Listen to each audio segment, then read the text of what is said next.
ফেব্রুয়ারি পিলখানায় BDR যে হত্যাযজ্ঞ ঘটেছে, এই হত্যাযজ্ঞে আজকে 16 বছর পূর্তি হয়েছে। তো গতকালকে এবং আজকে আমরা সারাদিন অনেকবার এই বিডিআর ফ্যামিলির পক্ষ থেকে কথা বলেছি। আপনাদেরকে নতুন করে বলবার যে বিষয়টি সেটি হচ্ছে এই, ইতিমধ্যে আপনারা জেনেছেন যে মহামান্য হাইকোর্টের নির্দেশনার আলোকে একটি তদন্ত কমিশন সরকার গঠন করেছে এবং এই তদন্ত কমিশনের মূল টার্মস অ্যান্ড রেফারেন্স হচ্ছে এই, মহামান্য হাইকোর্টের কাছে এবং সরকারের কাছে এটি বিশ্বাসযোগ্যভাবে তারা আমলে নিয়েছেন যে বিডিআরের যে হত্যাযজ্ঞ ঘটেছে, এই হত্যাযজ্ঞের যারা কুশীলব, যারা ষড়যন্ত্রকারী, যারা প্ল্যানার, যে মামলা হয়েছে সেই মামলা যে তদন্ত হয়েছে, এই কুশীলবরা, ষড়যন্ত্রকারীরা, অর্থ যোগানদাতারা, ন্যাশনাল এবং ইন্টারন্যাশনাল যে ষড়যন্ত্র ছিল, কনস্পিরেসি ছিল, সেই কনস্পিরেটররা এই তদন্তের আওতায় আসে না, বিচারের আওতায় আসে এবং এই বিচারের আওতায় না আসার কারণেই আজকে নতুন করে তদন্ত কমিশন হয়েছে এবং ইতিমধ্যে বিডিআরের সাবেক মহাপরিচালক ফজলুর রহমান সাহেবের নেতৃত্বে এই তদন্ত কমিশন চলমান। এই তদন্ত কমিশন যে টার্মস অ্যান্ড রেফারেন্স, তার মধ্যে অন্যতম একটি বিষয় হচ্ছে যে রায়গুলি ইতিমধ্যে দুটো মামলায়, হত্যা মামলা ইতিমধ্যে রায় হয়েছে, সেটি হাইকোর্ট অ্যাফার্ম করেছে। এই মামলার একটি বড় অংশ লিভ টু অ্যাপিলে অ্যাপিলেট ডিভিশনে পেন্ডিং আছে। এই অবস্থানটি অক্ষুণ্ণ রেখেই তদন্ত কমিশন তদন্ত করছে, যাতে করে এই ঘটনার সাথে দেশে এবং বিদেশে যে ষড়যন্ত্রগুলি ছিল, ষড়যন্ত্রকারীরা ছিল, তারা যেন উঠে আসে।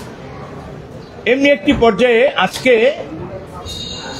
আমরা যে অবস্থার মধ্যে গতকালকে এবং আজকে বিভিন্ন মিডিয়া, বিভিন্ন মাধ্যমে যে বিষয়গুলো জানতে পেরেছি, 2009 সালে এই ঘটনায় যেভাবে ষড়যন্ত্রকারীরা, মূল কুশীলব যারা ছিলেন, যারা মূল ষড়যন্ত্রকারী ছিলেন, ঘটনা ঘটিয়েছেন এবং ঘটনা যারা ঘটিয়েছে, যাদেরকে দিয়ে ঘটিয়েছেন, ঘটনার পরপরই তাদেরকে বের হয়ে যাওয়ার, নিরাপদ প্রস্থানের এক্সিট রুট করে দিয়েছিলেন, তাদেরকে আবারও ঢেকে দেওয়ার জন্য, সরিয়ে দেওয়ার জন্য আমরা নতুন একটি ষড়যন্ত্র লক্ষ্য করছি। বিডিআর পরিবারের পক্ষ থেকে আমাদের স্পষ্ট অবস্থান হচ্ছে এই, আগে যেমনটা করেছিল যে এই বিডিআরের মধ্যে একটা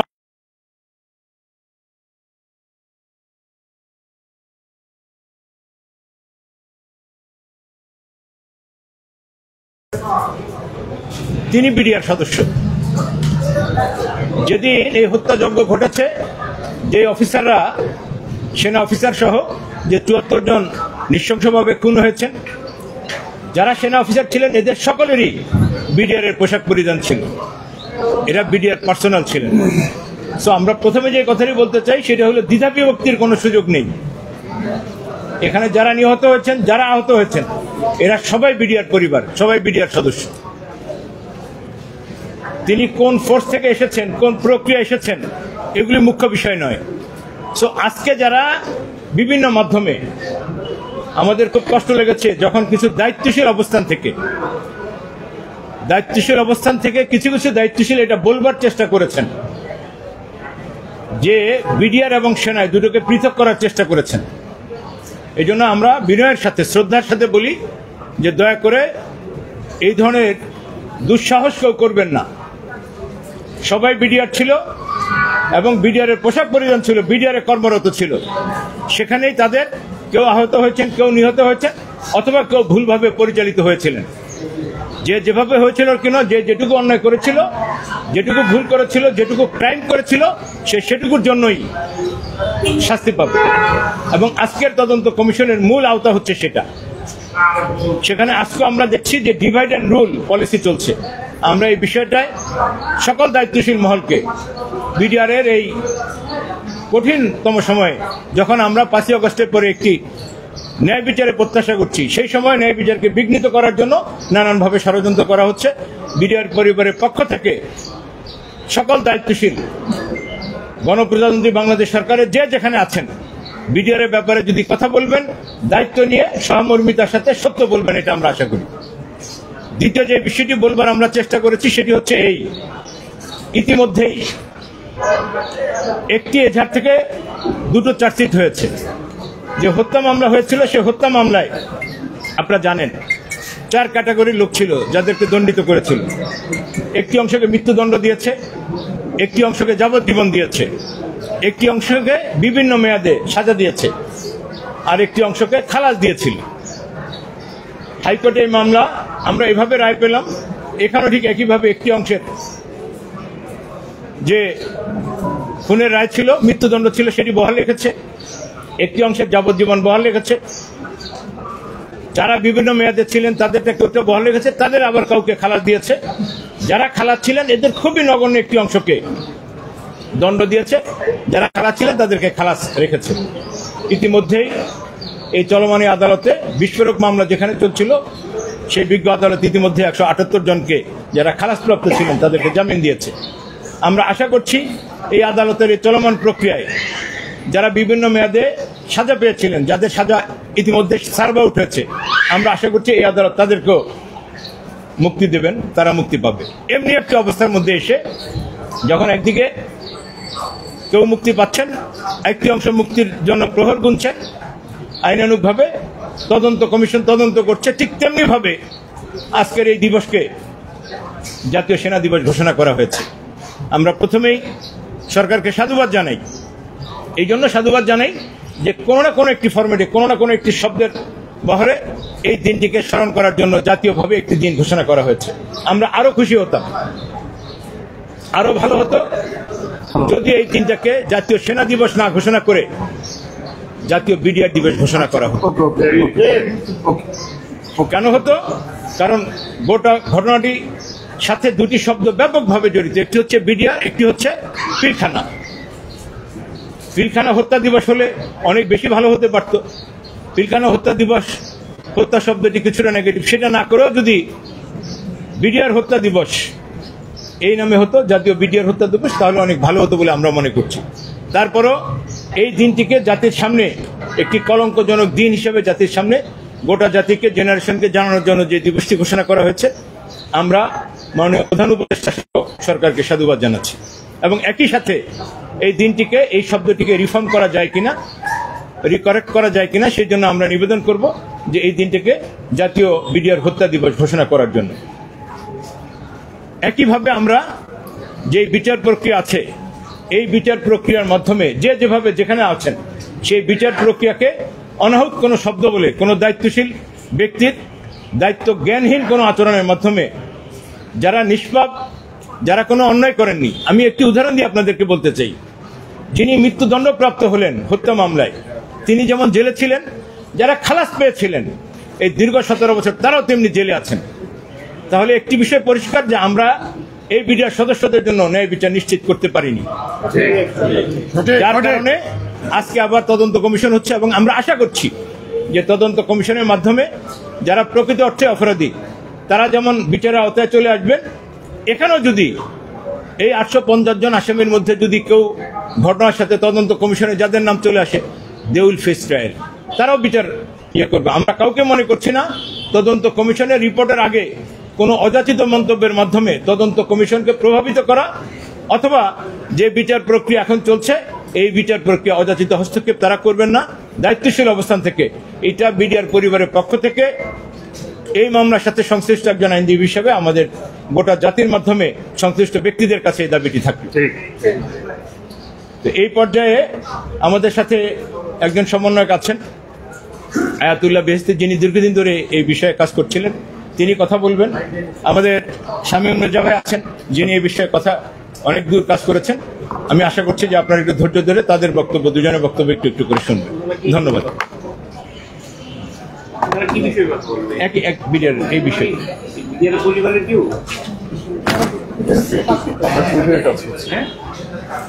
ওনারা আমাদের বিষয় নিয়ে কাজ করতেছেন, ওনারা ছাত্র সমাজ এবং সংগঠনের আমাদের বিষয় নিয়ে কাজ করতেছেন।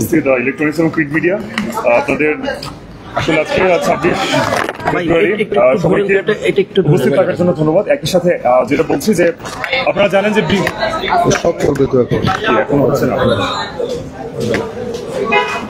আমি আয়াতুল্লাহ বেহেশতি, এটা বলে শুরু করি।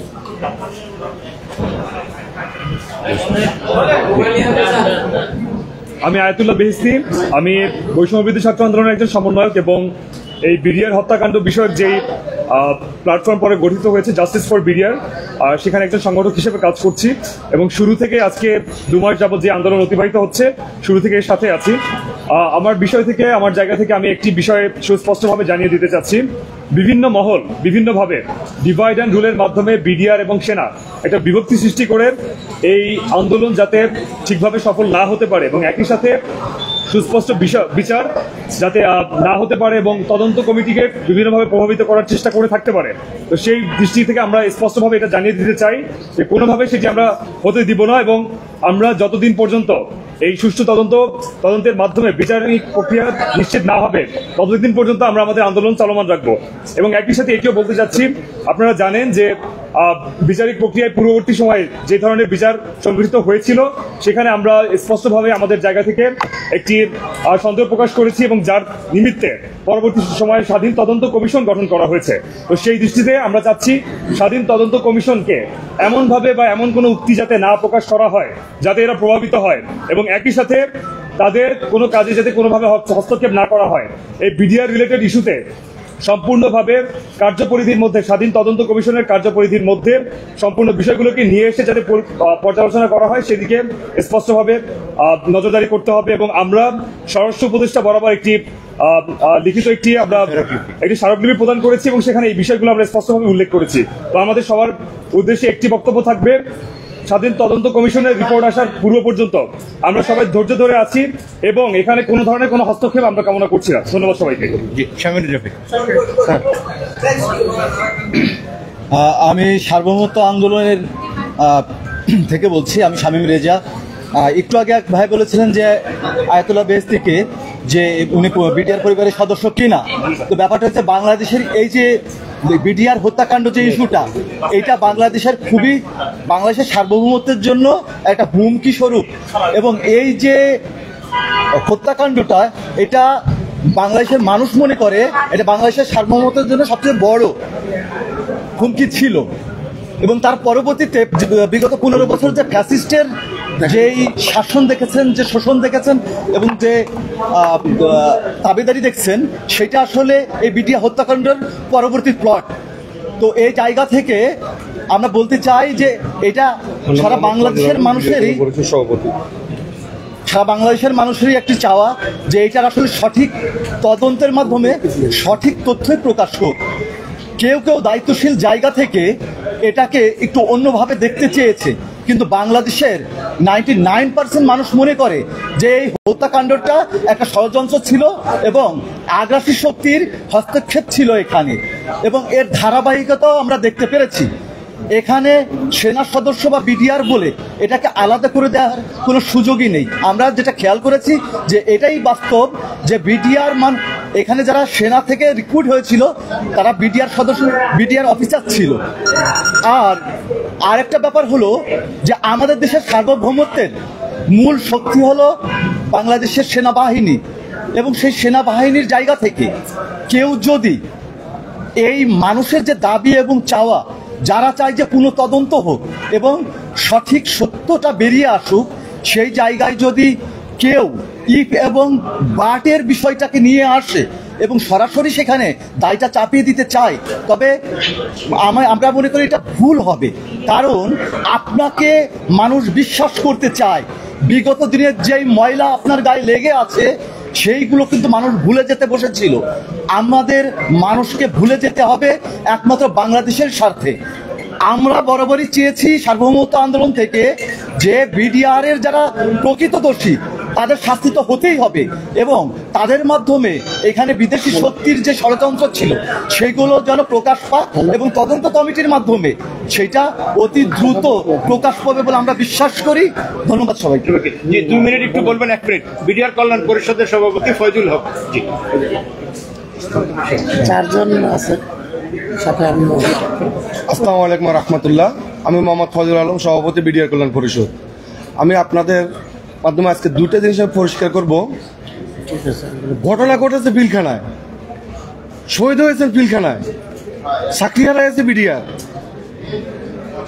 যে 57 অফিসার বলছেন ওনারা বিডিআর এর অফিসার, কেন ওনাদেরকে বিভক্ত করে সেনা দিবস পালন করলেন?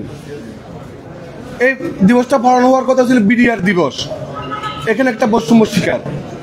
এবং নিজের দায়িত্ব থেকে যদি বলা হয় যে এই পর্যন্ত স্টপ, এই ধরনের বক্তব্যের জন্য আমরা প্রতিবাদ জানাচ্ছি। কারণ আপনি এমন কোনো বক্তব্য দিবেন না যে আপনি কারো আত্মীয়, ওই বক্তব্য আপনি কারো মাধ্যমে ফুটে উঠাবেন না। আপনি আপনার জায়গা থেকে জনগণের ভাষা বোঝার চেষ্টা করুন এবং জনগণের কথা বোঝার চেষ্টা করুন। আপনার এই বক্তব্যকে আমি তীব্র নিন্দা ও প্রতিবাদ জানাচ্ছি বিডিআর কল্যাণ পরিষদের পক্ষ থেকে। ধন্যবাদ সকলকে। আসসালামু আলাইকুম রহমতুল্লাহ।